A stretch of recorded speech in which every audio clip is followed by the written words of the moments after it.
Assalamualaikum warahmatullahi wabarakatuh. Perkenalkan, saya Khairullah SPD, calon guru penggerak angkatan 9 dari SD Negeri Tebo, Kabupaten Sumbawa Barat, Nusa Tenggara Barat. Pada kesempatan kali ini, saya akan menjelaskan demonstrasi kontekstual modul 1.4 tentang pelaksanaan segitiga restitusi. Bapak Ibu calon guru penggerak, segitiga restitusi itu merupakan suatu proses percakapan atau dialog yang dapat dilakukan oleh guru atau orang tua siswa untuk mewujudkan peserta didik yang bertanggung jawab atas apa yang dilakukannya dan mandiri. Dalam melaksanakan segitiga restitusi, ada 3 tahapan yang harus dilakukan oleh seorang guru atau orang tua. Yang pertama adalah menstabilkan identitas. Yang kedua adalah melakukan validasi tindakan yang salah, dan yang ketiga adalah menanyakan keyakinan. Menstabilkan identitas di sini menggunakan prinsip bahwa membuat suatu kesalahan adalah bagian dari pembelajaran itu sendiri. Adanya pergeseran dari sebuah identitas yang kemungkinan gagal menjadi identitas yang sukses. Sedangkan validasi tindakan yang salah, prinsipnya adalah setiap sesuatu tindakan pasti untuk memenuhi kebutuhan tertentu. Terus, adanya pergeseran dalam diri guru dari yang bersifat stimulus respon menjadi proaktif. Sehingga ketika mengenali dan adanya pengakuan tentang kebutuhan murid, maka akan memperbaiki hubungan antara guru dan murid itu sendiri. Selanjutnya adalah menanyakan keyakinan. Menanyakan keyakinan ini adalah untuk memunculkan motivasi dari dalam diri murid dengan diberikan pertanyaan-pertanyaan yang bermakna, sehingga murid akan mampu mengaitkan keyakinan yang akan dilakukan dengan tindakan yang salah yang sudah dilakukan. Pada kasus ini, saya akan mencoba melakukan tahapan segitiga restitusi terhadap Sajat Sudiro yang telah melakukan perkelahian bersama temannya di sekolah.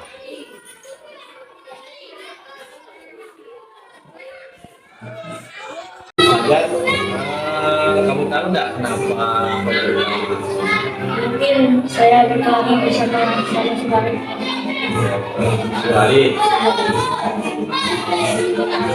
Kira-kira gara-gara apa?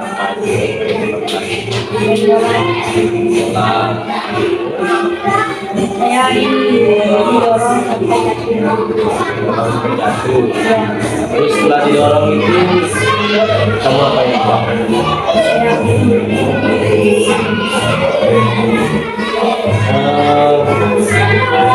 Pukul itu perbuatan salah apa benar? Salah ya. Nah, dan sebenarnya tidak apa-apa kalau kita namanya berbuat salah. Ya, kita sebagai manusia itu biasa, tidak sempurna ya. Kita berbuat salah. Pak Guru juga pernah di posisi dulu waktu lagi kita menjadi manusia, tapi kita bisa menyelesaikan ini ya. Kamu itu berhak merasa sakit hati kan? Iya. Sakit hati ketika didorong itu berhak, kita sebagai manusia itu berhak. Nah sekarang untung saja kamu udah apa-apain dia lebih dari itu kan, kamu hanya tidak apa kan? Pukul pakai tangan. Jangan dipukul pakai kayu kan? Nah, kalau pukul pakai kayu gimana?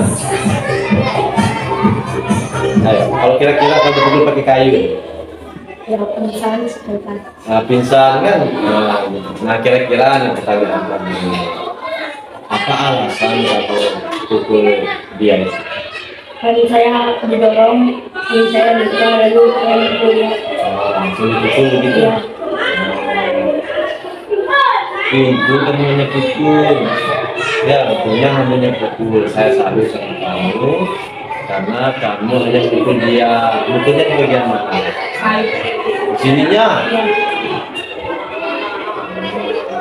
Untuk coba pukulnya pakai tangan. Ya. Nah, itu pukulnya pakai tangan. Coba pikirin bagaimana kalau misalnya pukulnya pakai tangan. Luka. Hah? Luka. Pasti luka kan? Ya, luka parah. Nah, luka parah. Nah, untungnya kamu pukul pakai tangan sehingga tidak terjadi luka parah itu. Dan seandainya terjadi luka parah kira-kira. Masuk dia. Begitu. Nah, sekarang Teguh ini tanya, kira-kira apa yang akan saja dilakukan agar tidak ada kejadian seperti itu lagi? Sabar. Sabar ya. Ya. Ketika kita main, namanya juga main kan? Ya. Nah, kita didorong, kita harus sabar. Apalagi ya kira-kira yang harus kita lakukan? Minta maaf. Minta maaf, ya minta maaf sama si siapa tadi? Wali. Nah, kira-kira nanti kamu ingin menjadi seperti apa? Kalau ada kejadian itu di teman kamu, misalnya apa yang ingin kamu lakukan? Pisahkan ya. Ya. Jadi kadang-kadang nanti kita kayak tadi saja berkali itu kemana pakai tangan, tentunya nggak pakai kayu. Kalau pakai kayu bisa bahaya kan? Bahaya. Nah, sekarang yang akan saja dilakukan itu yang pertama kita harus sabar ya. Nah, seperti apa yang kami sampaikan tadi kan, kita sabar. Jadi kita main bola kan, ketika ada senggol-senggol sedikit kita sabar. Terus yang kita lakukan lagi apa? Tadi minta maaf kan?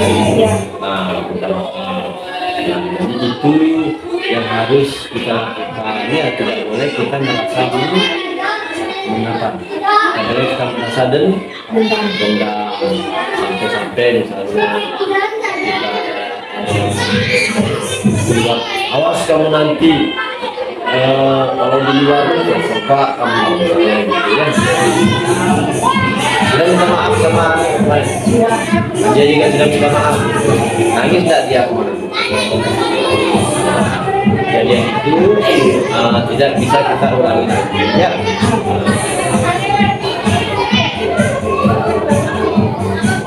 Kira-kira gimana perasaanmu saja sekarang? Senang apa gimana? Senang ya, tapi ada kesalahan. Terus kesalahan itu kita tahu gimana supaya kita tidak mengulanginya lagi ya. Nah, tadi Raja bilang pertama kita harus bersabar, kita terus berjanji untuk tidak melakukannya lagi. Nah, kira-kira ada tidak teman yang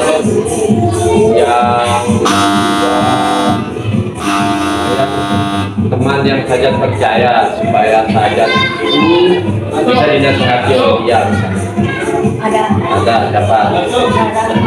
Perasaan Paru, siapa lagi? Orang tuanya mungkin. Orang tua juga. Berarti nanti saja minta pendapat atau gimana?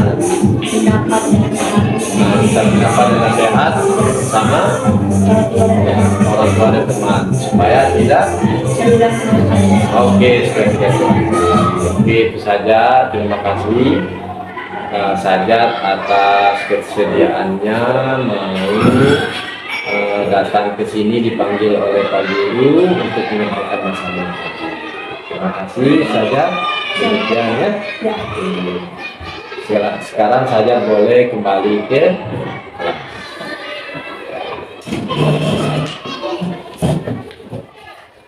Halo, perkenalkan nama saya Sujat Sudiro, siswa dari SD Temo kelas 6 SD. Saya dipanggil ke sini karena baru lahir bersama teman. Saya senang sekali ditahani oleh bapak kepala sekolah karena dinasehati dengan cara yang tenang dan bagus dan baik juga. Saya lebih bersabar lagi ketika saya marah.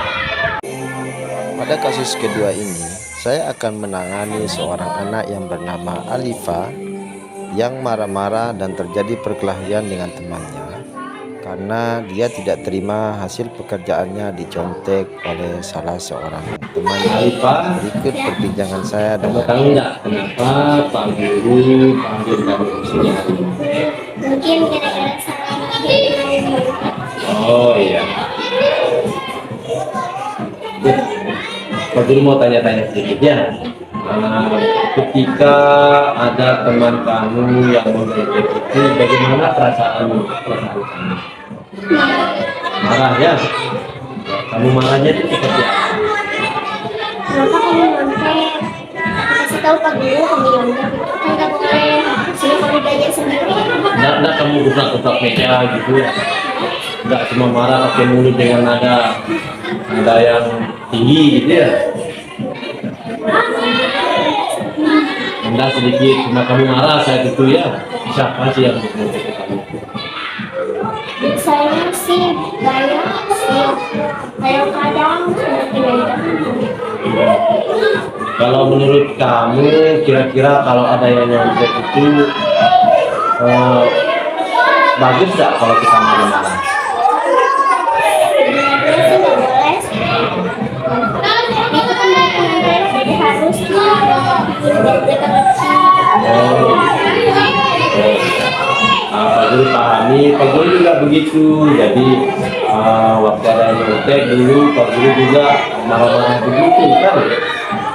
Cuman mungkin marah-marah itu ada perasaan kita ya, karena kita capek nulisnya, ternyata dicontek sama teman. Kita capek-capek mikir, enak-enaknya dicontek.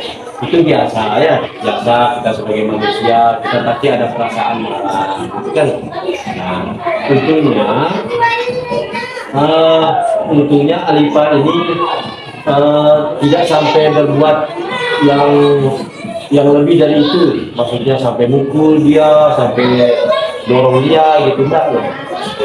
Hanya marah-marah begitu saja ya. Coba Pak Alifa pikir seandainya ini Alifa waktu marah-marah itu sampai main tangan, sampai dorong-dorong, kira-kira apa yang terjadi di sana? Yang terjadi itu kayak teman kita apa itu saudara. Oh gitu. Tapi untungnya Alifa itu tidak sampai begitu kan? Kamu patut berbangga pada dirimu ya, berbangga pada diri kita karena kita tidak sampai membuat orang lain itu terluka, kita tidak sampai membuat orang lain itu jatuh, sampai misalnya dia luka segala macam. Hanya kita marahin pakai mulut saja, ya luar biasa.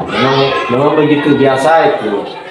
Cuma yang saya salut sama Alifa itu, Alifa tidak sampai berbuat yang lebih dari yang seharusnya. Nah, sekarang gini pertanyaan kira-kira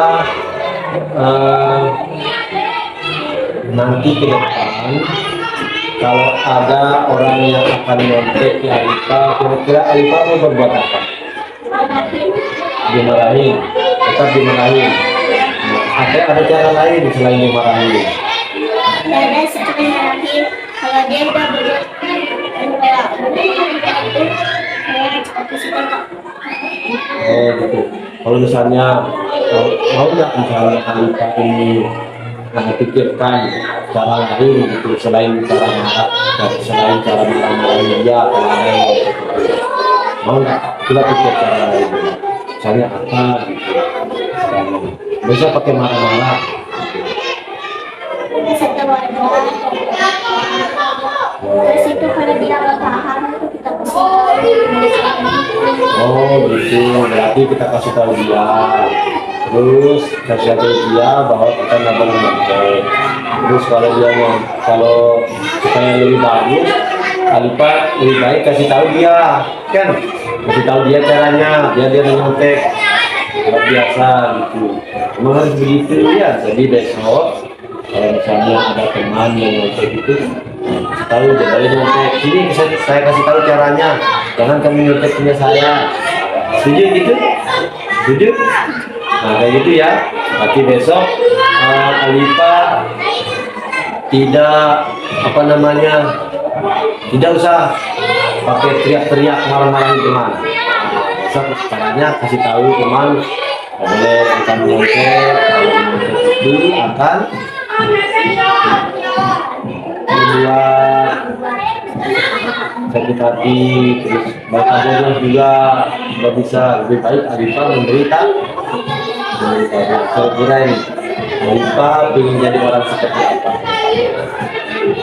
Jadi orang yang baik.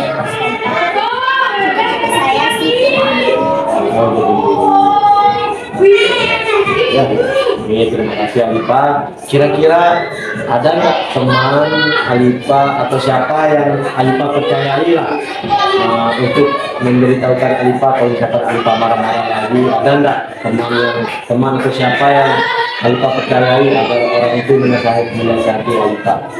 Ada nggak orang yang dipercayai? Siapa? media kerami. Siapa?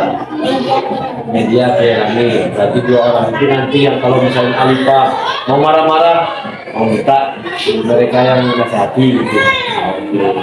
Penggulunya mungkin bisa juga penggulu juga. Oke, terima kasih Alipa ya. Jadi Alipa mengatakan bahwa Alipa itu kedepannya mau jadi apa lagi tadi? Mau apa lagi?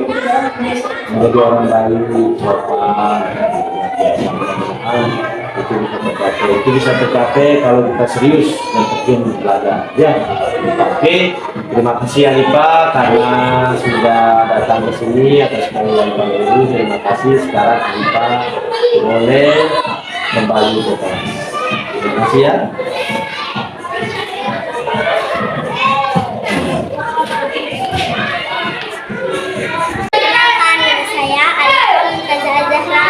Dari kelas 4 SDN Tebong, Kecamatan Pututanu, Kabupaten Sumbawa Barat. Saya dipanggil ke sini karena saya marah-marah ke teman yang mencontek, tapi saya sudah dinasihati. Saya nasihatinya karena mencontek itu tidak boleh. Saya senang karena dengan cara waktu sekolah menasihati saya. Terus dengan kedepannya saya mengubah diri untuk tidak marah-marah lagi ke teman yang mencontek saya.